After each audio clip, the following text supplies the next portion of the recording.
Hai guys, kembali di channel Fame Studio. So, beberapa waktu yang lalu kita ada ngupload sebuah sinematik ya, film pendek lah istilahnya, yang kita buat dengan Unreal Engine. Mungkin teman-teman sudah ada yang melihat ya, yang ini. Ini adalah parodinya Crouching Tiger, Hidden Dragon ceritanya. So, ini kita bikin pakai Unreal Engine 5 dan dalam video kali ini gue akan nge-breakdown apa aja yang kita gunakan, aset-asetnya dari mana, dan sebagainya agar bisa membuat film pendek seperti ini. Oke, so ini bukan tutorial ya, karena kalau ini tutorial bisa sangat panjang dan lagi pula gue pun sendiri masih banyak belajar ya teman-teman. Mungkin yang melihat ini animasinya masih kaku dan sebagainya karena memang ini pun adalah project pertama. So ini adalah starting point lah. So ini bukan tutorial, ini pure hanya kayak workflow aja dan gue ngebahas apa aja yang digunakan di sini. Jadi mungkin kalau teman-teman ada yang pengen mulai fokus ke filmmaking menggunakan Unreal Engine, ada yang bisa dicontoh dari sini.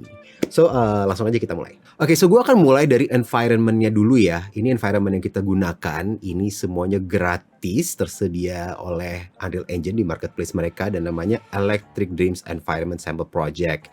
Ini adalah sebuah environment yang mereka bikin untuk ngedemo PCG. PCG itu ini ya untuk procedural content generation. Jadi kayak teman-teman bisa lihat environment di sini tuh banyak yang ini tuh sebetulnya dia kayak gabungan-gabungan mesh dan dia bisa tergenerate secara otomatis ya, kira-kira penjelasan singkatnya seperti itu.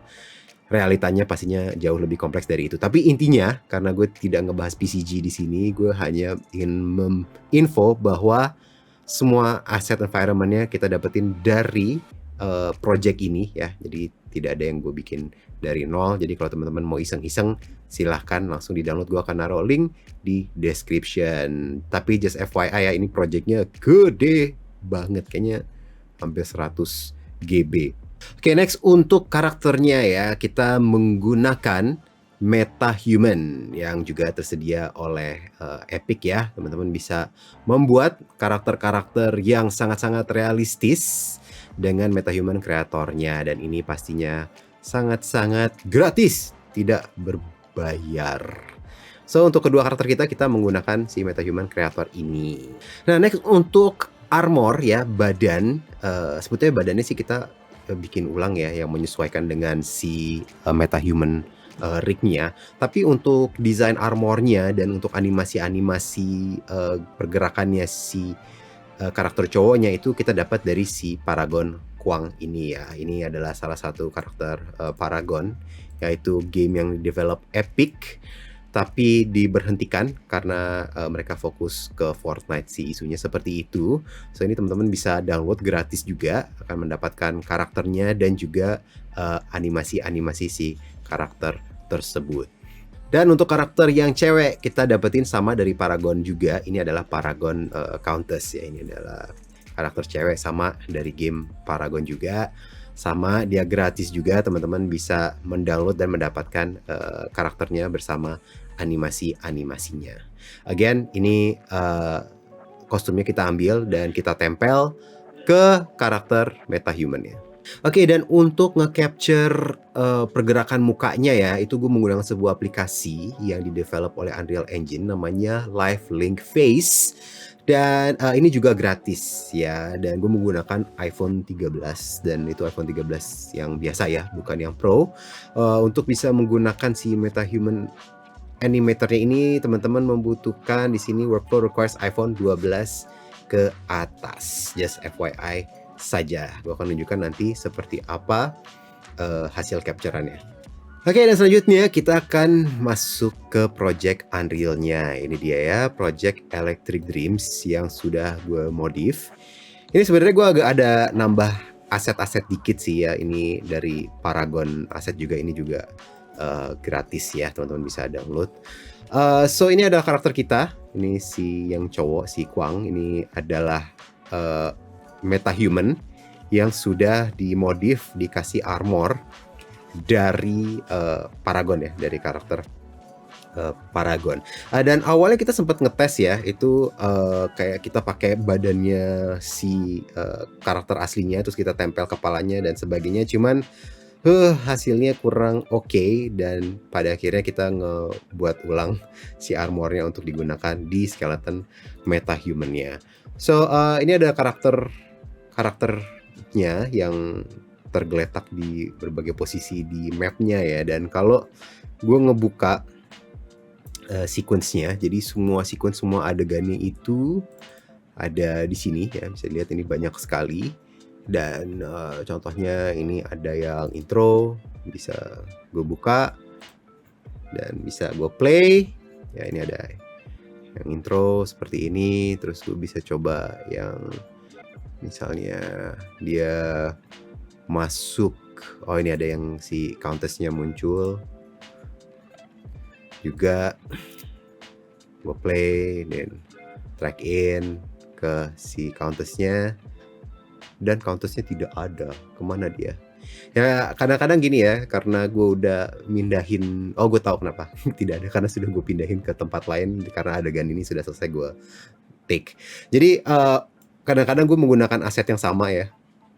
Bisa dilihat ini di sebelah kanan, Countess di sini gue ada BP Countess 1, Meta 2, dan jadi untuk beberapa adegan gue terpaksa memindahkan dia ke beberapa tempat. Ini dia ada di dalam goa, dan ini ada di bawah tanah karena sedang tidak digunakan. Gue umpetin biar nggak kelihatan. Ini yang sebelum dia lompat dari daun-daunan kayaknya dia.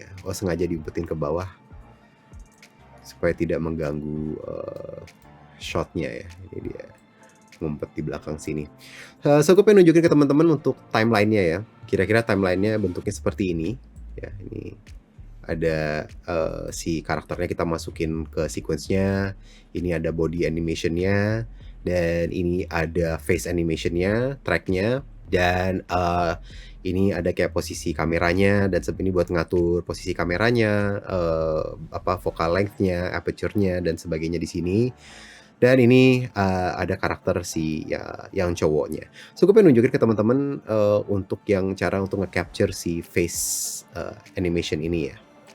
So di sini ada yang namanya Capture Manager ya, dan ini gue bisa ngambil feed langsung dari HP gue ya menggunakan si Live Link, atau sebenarnya setelah di take di HP bisa juga dikirim ke PC-nya dan diimport. So ini contohnya ada beberapa take yang sudah gue ambil menggunakan HP-nya, dan nantinya kalau sudah dipilih yang mana yang adegan yang terbaik. So next ada ini namanya Perform ya, MetaHuman Perform. Ini bagian dari MetaHuman plugin-nya. Ini ada hasil capturean muka gue, dan ini adalah istilahnya si MetaHuman-nya ya. So gue bisa ngeplay di sini, dan teman-teman bisa melihat dia akan mengikuti video gue.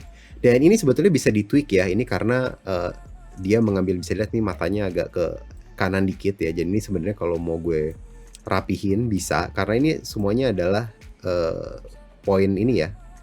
Misalnya ini right control segala macam. Ini kalau di zoom in, ini tuh semuanya adalah keyframe. Jadi ini keyframe-nya bisa di adjust untuk dia ngarah kemana matanya dan sebagainya ya. Bisa diatur-atur lagi di sini. Cuman ya mesti agak hati-hati aja. Kadang-kadang kalau gue sih kalau capture-nya kurang bagus, biasanya gue ngulang aja karena sangat mudah ya. So untuk take mukanya sih kira-kira hanya seperti itu ya, semudah itu. Dan kalau ini sudah happy, bisa di-export animation-nya dan ditambahin di sequence-nya. Nah kalau untuk animasi karakternya, animasi badannya ya, gue ngambil dari si bawaan dari Paragon-nya ini. Contohnya nih karakter Heroes Kwang, ini ada animations di sini. So ini ada animasi dia lari, ada animasi dia nyerang dan sebagainya, dan ini semuanya bisa digunakan. So ini contohnya gue ngebuka satu ya. Ini dia sedang nge-cast ceritanya ya. So ini dia sedang nge-cast. So ini contohnya bisa gue gunakan animasinya. Tinggal gue retarget ke si metahuman-nya. Untuk retargetnya window-nya kira-kira bentuknya seperti ini ya. Jadi ini adalah si badan metahuman-nya yang kita gunakan, dan ini adalah si Kwang-nya yang originalnya. Nah, ketika kita udah setup rig-nya sesuai, jadi bone-nya namanya udah kita samakan, kita bisa menggunakan animasi-animasi dari si Kwang-nya ini. Contohnya ada di sini. Ini ada misalnya ada death tuh, ya kan? Bisa dilihat dia bisa mengikuti animasi yang ada pada si Kwang-nya ini. Nanti kalau udah cocok tinggal di export selected animation dan kita bisa menggunakan animasinya di si karakter metahuman-nya. Mumpung lagi ngebahas tentang animasi nih, teman-teman bisa mendapatkan animasi banyak sekali itu dari Unreal Marketplace ya. Memang ini ada yang berbayar, ada yang gratis juga, dan gue suka lihat-lihat kadang-kadang kalau lagi ada yang diskon, bolehlah, mungkin tidak perlu digunakan hari ini, tapi siapa tahu besok-besok perlu dibeli aja dulu, di-keep buat besok-besok. Atau teman-teman bisa ngambil dari Mixamo juga gitu. Kalau yang pengen yang gratisan, di sini banyak sekali animasi-animasi. Ini bisa di-download juga dan bisa di-retarget untuk kalian gunakan di Unreal Engine ya, bisa di-retarget ke metahuman-nya di Unreal Engine. Jadi banyak sekali cara untuk mendapatkan animasi. Dan kebetulan untuk project yang kita kerjakan ini ya, ini tidak menggunakan mocap sama sekali ya, walaupun kita ada ya mocap suit Rokoko. Di sini kita sengaja memang kita tidak mau pure tidak menggunakan mocap sama sekali. Tapi untuk project berikutnya kita akan mencoba menggunakan mocap. So kira-kira prosesnya seperti itu ya. Kita ngedownload karakter-karakter gratisan, map gratisan, terus kita download metahuman-nya juga gratisan, kita tempel kostumnya di metahuman-nya, kita retarget animasinya juga animasi-animasi gratisan, ngetik untuk performance mukanya, gerakan mukanya juga pakai aplikasi gratisan. Jadi semuanya ini yang kita gunakan di sini free ya, dan tinggal ngebikin sequence, bikin kamera, posisiin kameranya di mana kita mau. Ini buat shot yang ini contohnya, ini kameranya yang di depan gue ini ya, ini adalah kameranya, dia nge-track si karakter cowoknya ketika lari sampai dia lompat ke atas, tuh kameranya ikut nge-track ke atas ya kan. So tinggal di keyframe aja posisinya mau di mana, menggunakan animasi yang mana. Ini bisa dilihat nih di bawahnya nih, animation 1, ability, animation 2, ability ultimate. Ini karakter yang cewek juga lompat tuh, dan palanya copot karena masih sangat banyak bugnya ya, si metahuman ini sangat-sangat masih banyak bugnya. Makanya kayaknya mereka tuh sebetulnya masih beta. Jadi gue ngerjain ini juga setengah mati, sering mesti tutup lagi aplikasinya, buka lagi Unreal-nya. Jadi masih sangat-sangat berat ya untuk mengerjakan ini. Nah, gue gak akan bohong ya guys. Semua yang kita gunakan di sini iya semuanya gratisan, aset-asetnya gratisan segala macam. Tapi untuk PC-nya ya, gue menggunakan 3090 Ti aja dengan prosesor i9 Gen 13 yang terkencang 64 GB RAM, itu pun masih lumayan pot-potan. Kadang-kadang gue mesti turunin ke dari scalability-nya ke yang epic atau yang high, dan itu dia karena masih beta, masih sering force close dan sebagainya. Jadi lumayan lelah juga. Tapi buat teman-teman yang penasaran apakah speknya harus seperti gua minimal, enggak juga, yang pakai RTX 3070 juga bisa. Mungkin untuk mapnya jangan pakai yang Electric Dreams dulu karena itu mapnya sangat besar. Jadi kalau pengen fokus ke animasi mungkin bisa pakai map-map yang lebih ringan. Mungkin bisa coba map yang Australia, itu lumayan ringan. Tapi ini seru sih karena kita sekarang sudah makin kesini tuh Unreal Engine tuh udah makin lengkap ya. Modeling toolnya juga udah makin bagus, dan sekarang di yang 5.3 nih yang akan rilis, bahkan kita udah bisa nge-rig di Unreal kan. Tadinya kan kita nge-rigging tuh di luar dan kita import, dan di sana kita hanya bisa kayak ngerubah-rubah nama segalanya. Sekarang kita bisa nambah tulang, nambah bone sendiri. Jadi workflow-nya tuh udah makin tuh kita bisa ngelakuin semuanya di Unreal Engine. Jadi buat teman-teman yang pengen fokus menjadi filmmaker, Unreal Engine adalah software yang cocok lah untuk dipelajari sekarang. Oke, semoga bermanfaat. Kalau teman-teman ada, gue tahu ini bukan tutorial yang spesifik, gue cuman kayak nge-breakdown aja. Kalau ada pertanyaan tulis aja di komen, mungkin gue bisa lebih mendalami lagi topik tersebut di video yang selanjutnya. Anyway, makasih udah nonton. Sampai ketemu di video berikutnya. Bye guys.